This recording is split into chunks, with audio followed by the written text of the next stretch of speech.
حضور نبی کریم صلی اللہ علیہ وسلم کے یار غار اور رفیق اعلیٰ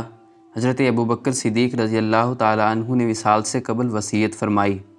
کہ میرے وصال کے بعد میری میت نبی کریم صلی اللہ علیہ وسلم کے روضے مبارک کے سامنے لے جا کر رکھ دینا اور حضور صلی اللہ علیہ وسلم کی بارگاہ میں عرض کرنا کہ آپ کا رفیق ابوبکر حاضر ہے۔ اگر مزار اقدس کا دروازہ خود بخود کھل جائے تو مجھے نبی کریم صلی اللہ علیہ وسلم کے ساتھ دفن کر دینا،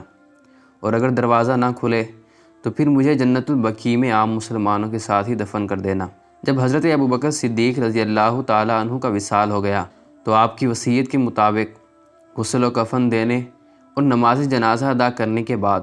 جنازہ حضور نبی کریم صلی اللہ علیہ وسلم کے روضہ اقدس کے دروازے کے سامنے رکھ دیا گیا اور عرض کی گئی، یا رسول اللہ صلی اللہ علیہ وسلم، آپ کا رفیق اور دوست ابوبکر حاضر ہے اور آپ کے ساتھ دفن ہونے کی اجازت چاہتا ہے۔ مزار اقدس کا دروازہ خود بخود کھل گیا